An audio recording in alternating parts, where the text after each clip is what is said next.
Yeah, I was working in development, in research and development, and then I switched over to do licensing acquisitions. We did a deal. I met the guy. I did a deal for Laura Croft. We did a Laura Croft figure, and then I think the people at Toy Biz were like, you know what?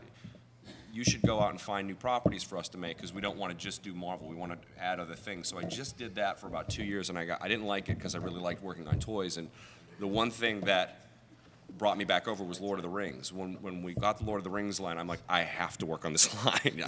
This is going to be so much fun. I don't want to be, I want to be working on that. So when we did it, and I got back into toys, Joanne, my boss, who I really wish could be here right now because it was really because of her, she let us go crazy. I mean, like Joanne is the heart and soul of Toy Biz. Yeah, 100%. She started the X-Men line. She did those original 5-inch figures. She's an amazing boss, and she's the one who should be getting all the credit for what we were able to do. 1,000%, 1,000%. I mean, she created an environment for Damon and myself and several other people, Jason Madden and Steve, to really go crazy and kind of just take the shotgun approach to toy development, which was like, well, what if we did wind-ups? What if we did figures that are collapsible and you build them and put them in a box? We do all that stuff, and not all of it would work, but we made it all. The majority of it we made, and it was a great environment to be in. And when we got the Lord of the Rings line, and I got back into toys, the first thing she said, well, why don't you do a Spider-Man line? We had kind of like intentionally not made Spider-Man toys for a year to kind of get ready for the Spider-Man movie, and we wanted to do like a collector thing. And at the time, I was really into the Dragon 12-inch figures, the super articulated ones. I'm like, well, what if we did this in 6-inch? And that we did the Spiderman Classic line, and it was like, wow, this really works. I remember Damon and I were sharing an office, and I got the test shots in from China. And when you get test shots, it's like really the first time you get to hold the final, look very close to the finished piece in your hand, undecorated. And I was sitting there posing it and taking pictures and posing it and taking pictures. I'm like, it works. It really, really works having this thing this articulated. And that's kind of the beginning of the end. It was like everything we did from that point was like, well, what if Frodo was super articulated?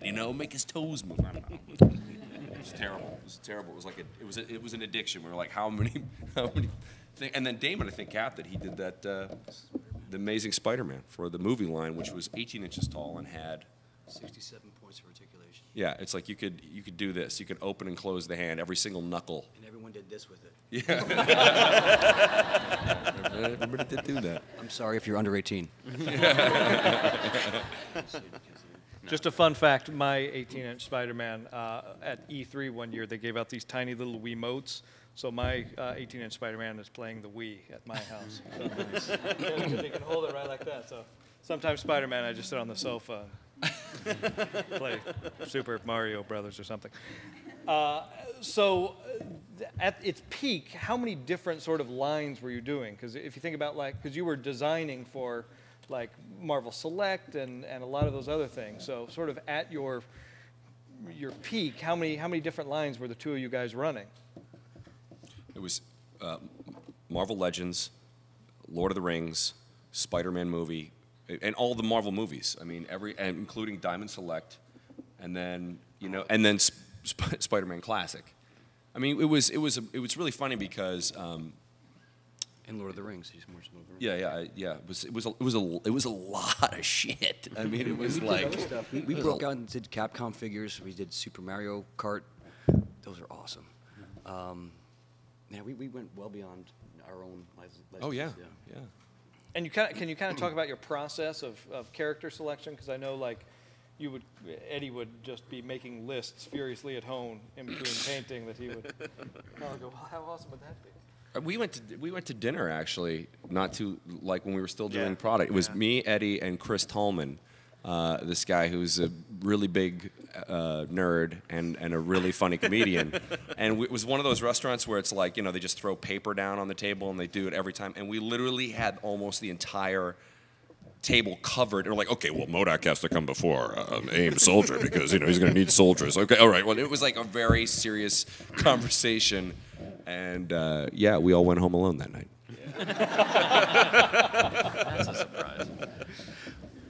So I want to show a few slides and have you guys kind of talk about the development process. This is some early Toy Biz stuff.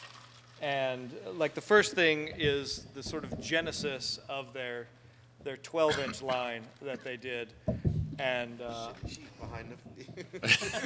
Okay, not many people know this. Eddie Wires is one of the most amazing painters on the face of the earth. Inversely, he is also one of the fucking worst photographers on the face of the earth. Like, he'll paint these amazing things and then send you a picture. It's like, what is this? What are you doing?